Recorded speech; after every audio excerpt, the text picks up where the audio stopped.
قالوا لئن أكله الذئب ونحن عصبة إنا إذا لخاسرون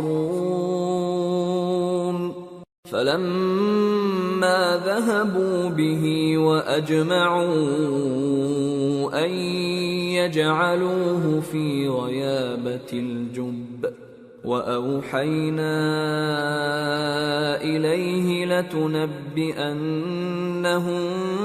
بأمرهم هذا وهم لا يشعرون۔ وہ کہنے لگے کہ اگر ہماری موجودگی میں کہ ہم ایک طاقتور جماعت ہیں اسے بھیڑیا کھا گیا تو ہم بڑے نقصان میں پڑ گئے۔ غرض جب وہ اس کو لے گئے اور اس بات پر اتفاق کر لیا کہ اس کو اندھے کنویں میں ڈال دیں، اور ہم نے یوسف کی طرف وحی بھیجی کہ ایک وقت ایسا آئے گا کہ تم انہیں ان کے اس سلوک سے آگاہ کرو گے اور ان کو اس وحی کی کچھ خبر نہ ہوگی۔ وَجَاءُوا أَبَاهُمْ عِشَاءً يَبْكُونَ قَالُوا يَا أَبَانَا إِنَّا ذَهَبْنَا نَسْتَبِقُ وتركنا يوسف عند متاعنا فأكله الذئب وما أنت بمؤمن لنا ولو كنا صادقين وجاءوا على قميصه بدم كذب قال بل سولت لكم أنفسكم أمرا فصبر جميل والله المستعان على ما تصفون۔ اور یہ حرکت کر کے وہ رات کے وقت باپ کے پاس روتے ہوئے آئے، کہنے لگے کہ ابا جان ہم تو دوڑنے اور ایک دوسرے سے آگے نکلنے میں مصروف ہو گئے اور یوسف کو اپنے اسباب کے پاس چھوڑ گئے تو اسے بھیڑیا کھا گیا، اور آپ ہماری بات کو گو ہم سچ ہی کہتے ہیں باور نہیں کریں گے، اور ان کے کرتے پر جھوٹ موٹ کا لہو بھی لگا لائے۔ یعقوب نے کہا کہ یوں نہیں ہے بلکہ تم اپنے دل سے یہ بات بنا لائے ہو۔ اچھا صبر کہ وہی خوب ہے، اور جو تم بیان کرتے ہو اس کے بارے میں اللہ ہی سے مدد چاہیے۔ وجاءت سيارة فأرسلوا واردهم فأدلى دلوه قال يا بشرى هذا غلام وأسروه بضاعة والله عليم بما يعملون وشروه بثمن بخس دراهم معدودة وكانوا فيه من الزاهدين۔ اور اب اللہ کی شان دیکھو کہ اس کنویں کے قریب ایک قافلہ آوارد ہوا اور انہوں نے پانی کے لیے اپنا سقا بھیجا تو اس نے کنویں میں ڈول لٹکایا، یوسف اس سے لٹک گئے۔ وہ بولا زہے قسمت، یہ تو ایک لڑکا ہے اور اس کو قیمتی سرمایہ سمجھ کر چھپا لیا، اور جو کچھ وہ کرتے تھے اللہ کو خوب معلوم تھا، اور انہوں نے اس کو تھوڑی سی قیمت یعنی معدود چند درہموں پر بیچ ڈالا، اور وہ اس سے بیزار ہو رہے تھے۔ وقال الذي اشتراه من مصر لامرأته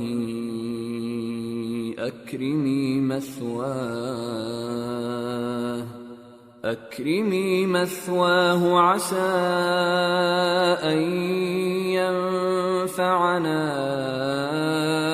أو نتخذه ولدا وكذلك مكنا ليوسف في الأرض ولنعلمه من تأويل الأحاديث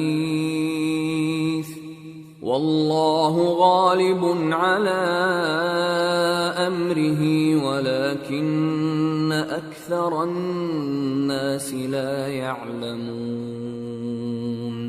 ولما بلغ أشده آتيناه حكما وعلما وَكَذَلِكَ نَجْزِي الْمُحْسِنِينَ۔ اور مصر میں جس شخص نے اس کو خریدا، اس نے اپنی بیوی سے جس کا نام زلیخا تھا کہا کہ اس کو عزت و اکرام سے رکھو، عجب نہیں کہ یہ ہمیں فائدہ دے یا ہم اسے بیٹا بنا لیں۔ اس طرح ہم نے یوسف کو سرزمین مصر میں جگہ دی، اور غرض یہ تھی کہ ہم ان کو خواب کی باتوں کی تعبیر سکھائیں، اور اللہ اپنے کام پر غالب ہے لیکن اکثر لوگ نہیں جانتے۔ اور جب وہ اپنی جوانی کو پہنچے تو ہم نے ان کو دانائی اور علم عطا کیا، اور نیکوکاروں کو ہم اسی طرح بدلہ دیا کرتے ہیں۔ وراودته التي هو في بيتها عن نفسه وغلقت الأبواب وقالت هيت لك قال معاذ الله إنه ربي أحسن مثواي إنه لا يفلح الظالمون۔ اور جس عورت کے گھر میں وہ رہتے تھے اس نے ان کو اپنی طرف مائل کرنا چاہا اور دروازے بند کر کے کہنے لگی یوسف جلدی آؤ۔ انہوں نے کہا کہ اللہ پناہ میں رکھے، وہ یعنی تمہارے میاں تو میرے آقا ہیں، انہوں نے مجھے اچھی طرح سے رکھا ہے، میں ایسا ظلم نہیں کر سکتا، بے شک ظالم لوگ فلاح نہیں پائیں گے۔ وَلَقَدْ هَمَّتْ بِهِ وَهَمَّ بِهَا لَوْلَا أَن رَّأَىٰ بُرْهَانَ رَبِّهِ كَذَٰلِكَ لِنَصْرِفَ عَنْهُ السُّوءَ وَالْفَحْشَاءَ إِنَّهُ مِنْ عِبَادِنَا الْمُخْلَصِينَ۔ اور اس عورت نے ان کا قصد کیا اور انہوں نے اس کا قصد کیا، اگر وہ اپنے پروردگار کی نشانی نہ دیکھتے تو جو ہوتا سو ہوتا، یوں اس لیے کیا گیا کہ ہم ان سے برائی اور بے حیائی کو روک دیں، بے شک وہ ہمارے چنے ہوئے بندوں میں سے تھے۔ وَاسْتَبَقَ الْبَابَ وَقَدَّتْ قَمِيصَهُ مِن دُبُرٍ وَأَلْفَ يَا سَيِّدَهَا لَدَى الْبَابِ قالت ما جزاء من أراد بأهلك سوءا إلا أن يسجن أو عذاب أليم۔ اور دونوں دروازے کی طرف بھاگے، آگے یوسف پیچھے زلیخا، اور عورت نے ان کا کرتا پیچھے سے پکڑ کر جو کھینچا تو پھاڑ ڈالا، اور دونوں کو دروازے کے پاس عورت کا خاوند مل گیا۔ تو عورت بولی کہ جو شخص تمہاری بیوی کے ساتھ برا ارادہ کرے اس کی اس کے سوا کیا سزا ہے کہ یا تو قید کیا جائے یا اسے دکھ کا عذاب دیا جائے۔ قال هي راودتني عن نفسي وشهد شاهد من أهلها إن كان قميصه قد من قبل فصدقت وهو من الكاذبين وإن كان قميصه قد من دبر فكذبت وهو من الصادقين فلما رأى قميصه قد من دبر قال إنه من كيدكن إن كيدكن عظيم يوسف أعرض عن هذا واستغفري لذنبك إنك كنت من الخاطئين۔ یوسف نے کہا اسی نے مجھ کو اپنی طرف مائل کرنا چاہا تھا، اور اس کے خاندان میں سے ایک گواہ نے گواہی دی کہ اگر اس کا کرتا آگے سے پھٹا ہو تو یہ سچی اور یوسف جھوٹا ہے، اور اگر کرتا پیچھے سے پھٹا ہو تو یہ جھوٹی اور وہ سچا ہے۔ سو جب اس کا کرتا دیکھا تو پیچھے سے پھٹا تھا، تب اس نے زلیخا سے کہا کہ یہ تمہارا ہی فریب ہے، اور کچھ شک نہیں کہ تم عورتوں کے فریب بڑے بھاری ہوتے ہیں۔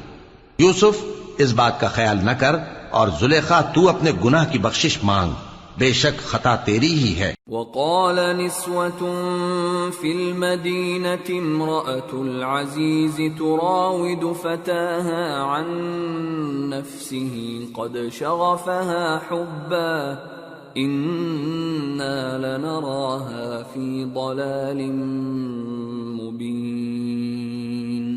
اور شہر میں عورتیں گفتگویں کرنے لگیں کہ عزیز کی بیوی اپنے غلام کو اپنی طرف مائل کرنا چاہتی ہے اور اس کی محبت اس کے دل میں گھر کر گئی ہے، ہم دیکھتی ہیں کہ وہ کھلی گمراہی میں ہے۔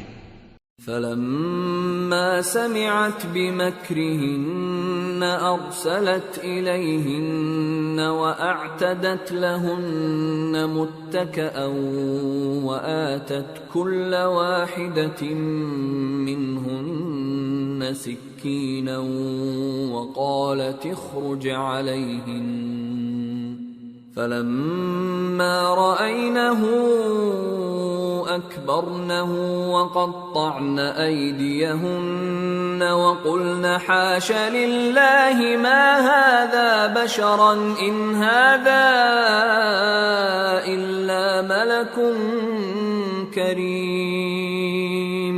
پھر جب زلیخا نے ان عورتوں کی گفتگو جو حقیقت میں دیدار یوسف کے لیے ایک چال تھی سنی تو ان کے پاس دعوت کا پیغام بھیجا اور ان کے لیے ایک محفل مرتب کی اور پھل تراشنے کے لیے ہر ایک کو ایک ایک چھری دی اور یوسف سے کہا کہ ان کے سامنے آؤ۔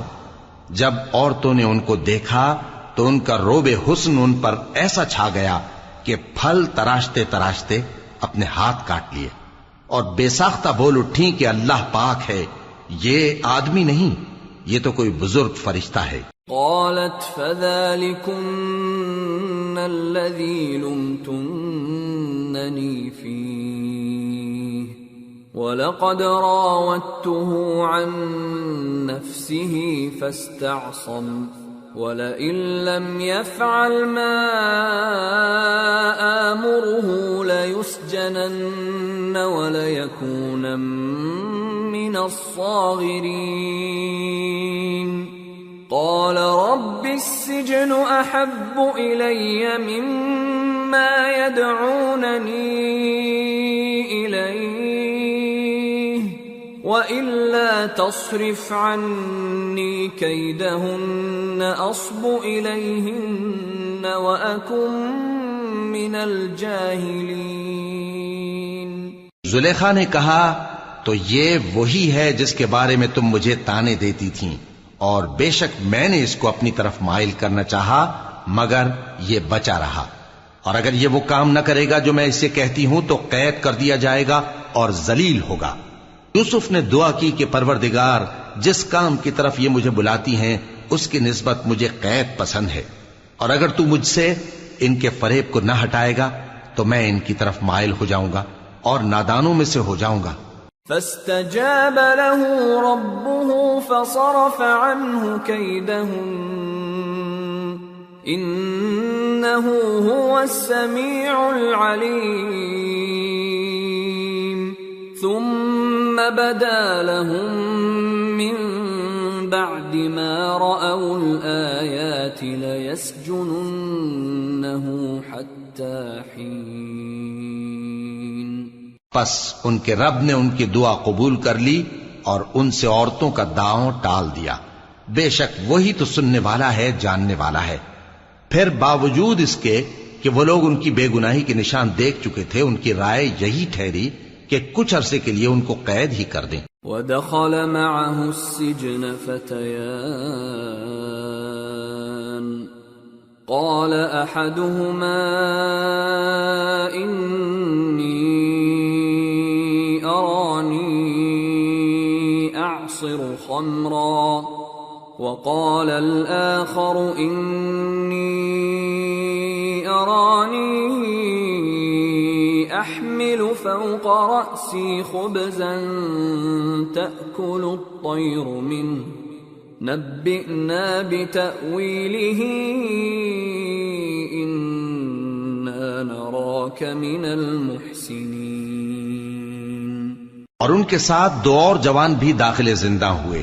ایک نے ان میں سے کہا کہ میں نے خواب دیکھا ہے، دیکھتا کیا ہوں کہ شراب کے لیے انگور نچوڑ رہا ہوں، دوسرے نے کہا کہ میں نے بھی خواب دیکھا ہے، میں یہ دیکھتا ہوں کہ اپنے سر پر روٹیاں اٹھائے ہوئے ہوں اور پرندے ان میں سے کھا رہے ہیں، تو ہمیں ان کی تعبیر بتا دیجئے کہ ہم تمہیں نیکوکار دیکھتے ہیں۔ قال لا يأتيكما طعام ترزقانه إلا نبأتكما بتأويله قبل أن يأتيكما ذلكما مما علمني ربي إني تركت ملة قوم لا يؤمنون بالله وهم بالآخرة هم كافرون واتبعت ملة آبائي إبراهيم وإسحاق ويعقوب ما كان لنا أن نشرك بالله من شيء ذلك من فضل الله علينا وعلى الناس ولكن أكثر الناس لا يشكرون۔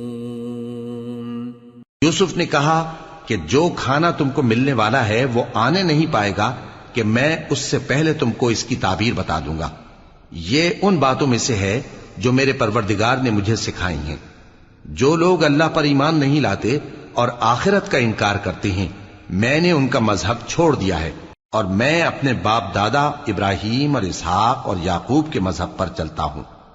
ہمیں شایع نہیں ہے کہ کسی چیز کو اللہ کے ساتھ شریک بنائیں، یہ اللہ کا فضل ہے ہم پر بھی اور لوگوں پر بھی، لیکن اکثر لوگ شکر نہیں کرتے۔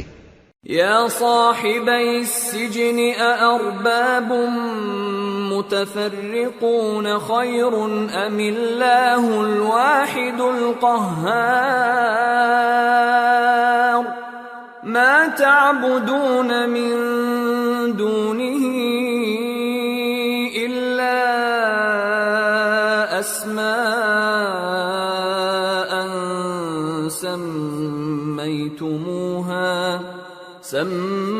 سميتموها أنتم وآباؤكم